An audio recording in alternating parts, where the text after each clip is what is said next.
Is it possible for the Texas A&M Aggies to be a 2 seed in the NCAA tournament?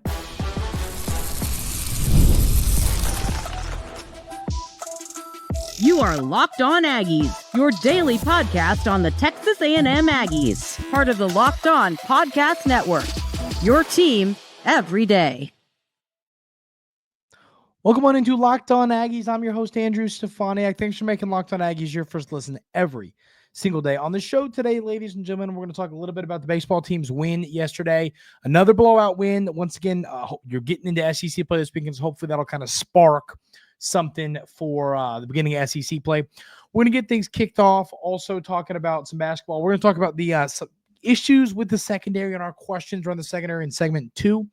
But like I said, we're going to get things kicked off here talking a bit about basketball. But of course, today's episode is brought to you by our friends over at TurboTax. Ready for stress-free taxes and the most money back guaranteed? Head over to TurboTax.com today and get matched with your expert. So the basketball team is currently in Lenardi's bracket, listed as a 3 seed. A 3 seed in the South region, which means they would open things up against Troy in Milwaukee. If they won that game, they would play the winner of Vandy and Illinois, which is ironic because there's a chance, of course, that the Aggies are playing Vandy tomorrow. But I think that when looking at Lenardi's seed line, I think that's where this gets interesting. So we're going to pull that up. We're going to go to Twitter. He has Texas A&M, I believe, as the 4th 3 seed, and that is kind of what's going to make this interesting. So, if let's type in Lenardi, if the Aggies are that 4th 3 seed, I think it would be really tough, and you're of course going to be rooting against some teams. So, no, the Aggies actually are the 2nd 3 seed. I was wrong. I don't know why I thought they were 4th. I checked it. So Kentucky is the 2nd 3 seed. The Aggies is the 1st 3 seed. The Aggies are the 2nd.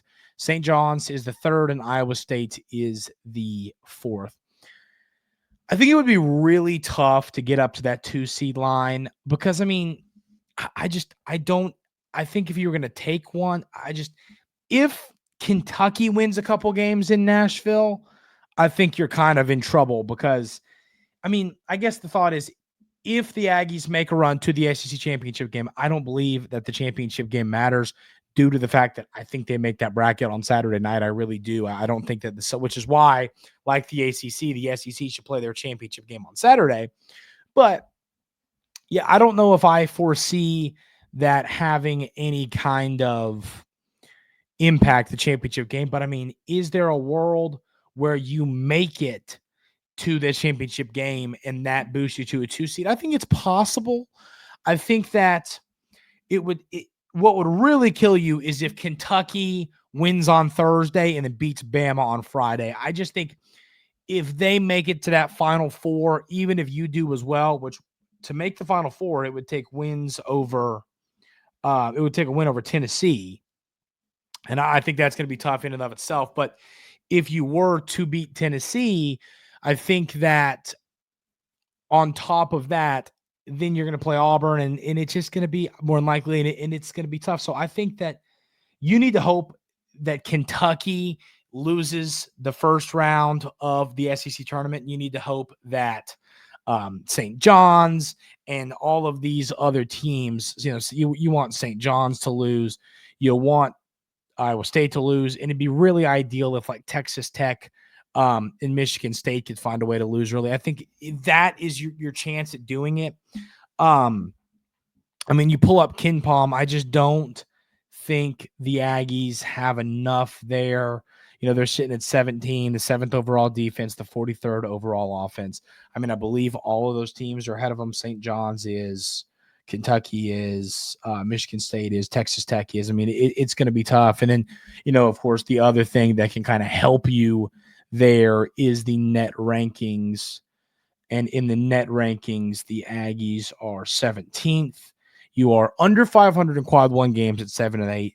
9-1 in quad 2 games. Once again, Texas A&M luckily has not lost any quad 3 or quad 4 games, which I believe the SEC as a whole has only lost like one quad 3 or 4 game or something like that. It's pretty impressive. So it would be really tough, I think, to get that 2 seed. I think it's possible. I think it would have to take an SEC championship game appearance to do it. And then on the show tomorrow's gonna be a little shorter kind of bonus episode talking basketball because I'm going to be heading down to Nashville for this tournament. And actually, Texas and Vandy just tipped off the second. No, a point has yet to be scored. Oh, Trey Johnson just made a layup. It's 2-0 Texas. So we'll talk about, when I do a little show, I'm probably going to record it tonight and put it up tomorrow, and it'll be kind of a preview knowing who the Aggies play in their first game on Thursday. So I just really want to see Texas A&M, and there's multiple schools of thought. It's the SEC tournament. Do you have the John Calipari school of thought on the SEC tournament? Of it doesn't matter. I'm a believer in, and I don't know, this is just how I am, but if I'm playing a sport, I'm there to win. I'm not going to go to Nashville like, you know what? Who cares? Because what I agree with Calipari on is, yes, no one's arguing that it's as important or more important than the NCAA tournament. And frankly, I think the semifinals of the SEC tournament this year could be better than the Final Four. Like, there's a chance at that. Although I think there's a world where also the Final Four is involved. There is multiple SEC teams there. But I guess my kind of overall thought on this entire situation is you're going there to win. Like I said, I was there last year, and there was a solid amount of Texas A&M fans. I was really impressed with the Texas A&M fans that were in attendance for that game. I mean, it was a really well-attended game, and, for how long that journey is. So I was impressed with that. I thought that, that last year they were, of course, playing Kentucky, and Kentucky travels really well to that because Lexington's only about 3 hours from Nashville. So, but Texas A&M, there were cheers that when they won that game. So I am kind of interested to see what it's going to look like. But yeah, I think that's the way you do it. So do y'all think Texas A&M ends up getting a 2 seed? Let me know. I mean, and what do you think would it take? Like I said, my guess, I think the chances, I'd say you have a less than a 5% chance, and it would take an SEC championship game appearance. And this will be another thing. One thing that's often talked about in the media is how much of an effect does the SEC tournament have on, how much of an effect does the SEC tournament have on seeding for the NCAA tournament? And I think that's a really interesting question.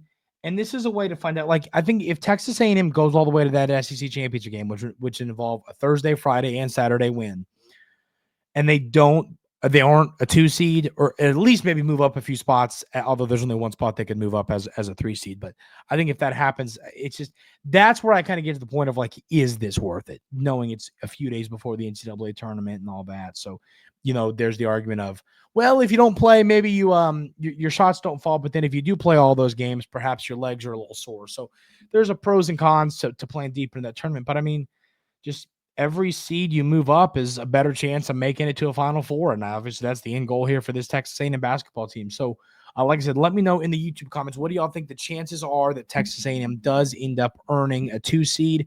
I'd say slim. And what do you think they'd have to do to get it with those chances? So let me know all of those things in the YouTube comments.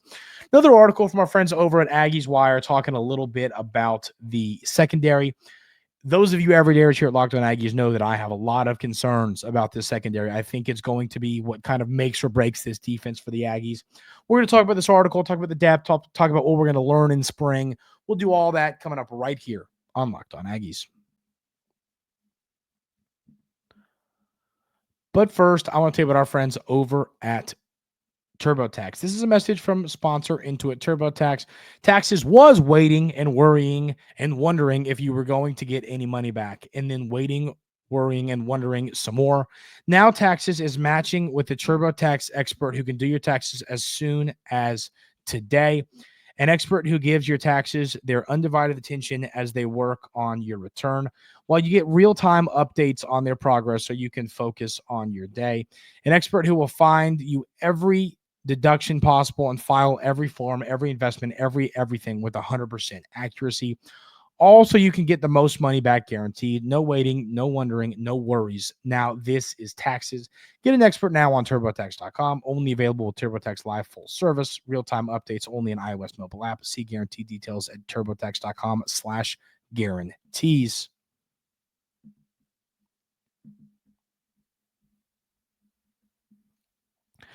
So there's an article, a really good article over at Aggies Wire that I was reading earlier today, and I wanted to talk a little bit about this article. So it is titled "Texas A&M's Cornerback Depth Will Be Tested During the Spring Season." So I don't know why I always say secondary, but yes, I think to me, corner is what we're really talking about. I feel a little bit better about the safeties.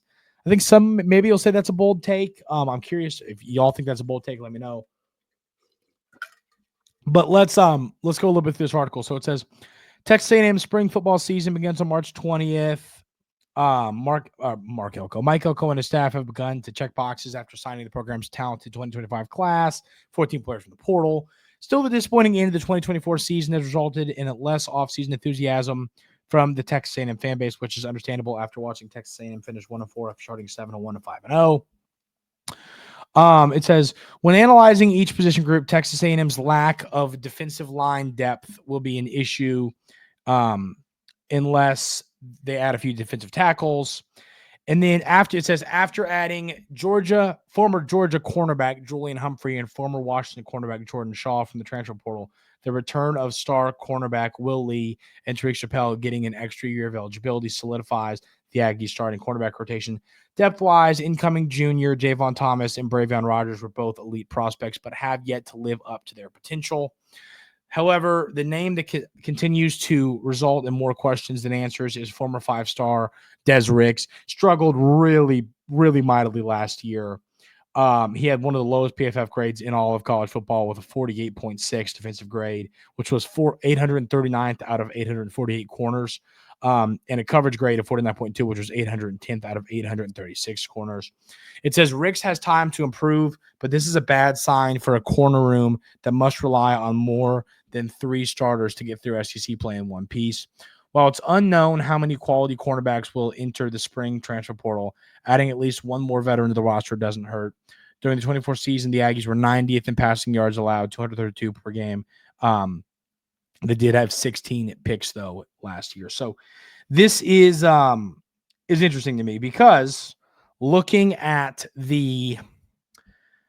I think you could say the future of the cornerback room. I mean, there are a lot. Let's go a little score update here. Score update. Vandy's up 5-3. Man, this is a riveting game down in Nashville. When you talk about the cornerback room, I think that the interesting thing about it is you've got some good players. Like I still believe Des Ricks can figure it out. I don't want to rely on him, but I mean, Humphrey, Willie, Chappelle, Shaw, Thomas, and Rogers, those 6 names. I like those 6 names, but I just, at the same time, I think that you're going to need some more players. I mean, that's just, that's 3 players that are out there, between your 2 outside corners and your slot corner that are going to be playing a lot. I just think you need a little bit more depth, and you got some freshmen coming in. You've got a good recruiting class in the cornerback position, but at the same time, I'm kind of sitting here and saying to myself, yeah, I think Coach Elko is going to need to go and get some more depth at this position group. So that is going to be something that I pay a lot of attention to. And I think that's going to be a really interesting talking point over the next month to 2 months is this cornerback room, because once again, the portal opens, I believe it's April 16th. So in about, a month and 4 days, we're going to see that open up. And I'm kind of sitting here wondering, I believe they're going to go get another corner, but the question is like how many? And that's why you kind of play a dangerous game when you're waiting on this spring window to go kind of get some more talent in the portal. And I'll tell you why. It's because to me, if, you have a handful of guys we feel good about, right? And then you look at this and you say to yourself, well, we're going to need some more guys to step up or some more guys to prove that they're going to be good, X, Y, and Z, whatever you want to say, right? So you're going to need to see that proven. I think that the better window in the transfer portal, and I mean, I don't think this is a crazy statement. I think that the better window is the winter portal window. I mean, it's just the better window. So I think that if the Aggies are going to be competitive at that position, they're going to need to go get a few guys. But that's once again where it becomes questionable. Are there any talented corners in this secondary room? And I mean, if there's not, but I don't think you need starters. That's why I teeter-totter back and forth on this topic. I don't think you're going to need starters. I think you're going to need more depth pieces because we've just seen a few of these guys in the program for a while, and they just, they're not great, but they're not terrible. And it's like, are these guys the answer? I think that's when you kind of got to go make a move. And I always say that this window is when you go this window coming up in April.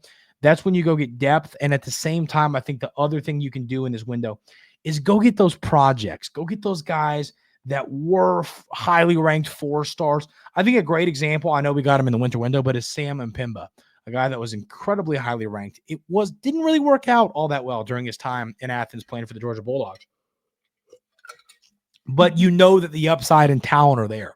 So it's like, if he can put this all together, if he can get better and improve, he'll be a great addition to our roster. And I think that you could go get a guy like that. I think that you could go get a transfer portal, a corner that you're going to bring in and just hope that you say, hey, listen, just help us with depth and maybe upside, and you can be a starter next year. Now, there are a lot of young, talented corners, and do you see Terry Bussey get back in the fold here? Like, I think there's a lot of options, but I don't see an option that doesn't end in the Aggies needing to go get at least one corner in the transfer portal. I think they're just going to have to. I think that's going to be the answer. So that's what I think we're going to see have happen. And I'm a little stressed out about this room. I mean, we've talked about it. As y'all know, like, the cornerback room has been the number one room that I am incredibly stressed out about. Last year, as y'all know, I would say number 2 was corner, but it was probably offensive line. This year, it is without question the cornerback room. But the secondary as a whole, but I think cornerback room is the most concerning there. So really need to see these guys improve and get better, because if they don't, I think that you're going to see another year where the Aggies get absolutely torched in the secondary. And it's just hard to win games that way when teams are getting explosive plays quite often, and it's just not easy to win that way. So want to see Texas A&M improve in that way, and you're going to need some players to step up. And, yeah, I think you're going to get more depth in the portal at the cornerback position. We're going to talk a little bit about the baseball team. They got a big win yesterday, and now it's SEC time. We'll preview the series coming up this weekend on Friday, but I want to talk about the game yesterday and how do we feel good? How do we feel? What are the vibes heading into conference play? We'll talk about that coming up right here on Locked On Aggies. But first, I got to tell you about our friends over at Factor. Looking to optimize your nutrition this year, Factor makes eating well easy with chef-prepared, dietitian-approved meals that are fresh, never frozen, and ready to heat and eat in just 2 minutes. With over 40 options across 8 delivery preferences every week, you can customize your meals to fit your lifestyle, whether it's Calorie Smart, Protein Plus, or Keto Plus. Factor even offers wholesome smoothies, breakfast, and grab-and-go snacks to keep you fueled all day long. I love how Factor Meals takes the stress out of meal planning. I recently tried their Protein Plus meals, and they were packed with flavor and kept me full the entire day. The convenience is unbeatable. No prep, no mess, just great food in minutes. Eat smart with Factor. Get started at factormeals.com/lockedoncollege50 off and use code lockedoncollege50 off to get 50% off your first box plus free shipping. That's code lockedoncollege50 off at factormeals.com/lockedoncollege50 off to get 50% off plus free shipping on your first box.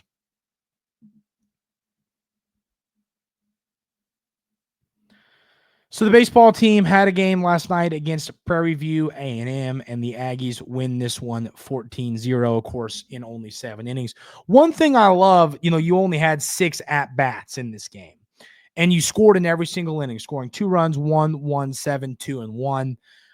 Constant offense always helps win games. So that was great to see. In this game, you get 3 hits out of Terrence Keel, who continues to just rake. I mean, he's an everyday starter at this point. Hayden Schott gives you 2 hits. You get 10 hits from the team as a whole. Only 3 strikeouts. Jace hits another long ball in this game. He had a hit and 2 RBIs in this one. He scored himself twice as well. Weston Moss goes 3 innings, only gives up 1 hit, 1 walk, 3 strikeouts. The Aggies didn't hit anybody in this game and only walked 2. Only 6 strikeouts. Prairie View A&M was putting the ball in play, but at the same time, I mean, y'all know my philosophy on pitching is fill the strike zone, throw strikes, repetitively throw strikes, and make the opposition hit the ball. I mean, it's a lot harder.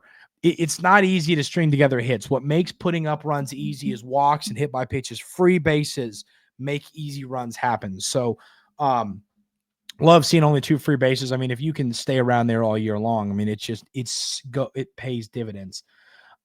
Wilson goes an inning with a strikeout, no hits, 3 up, 3 down in that one.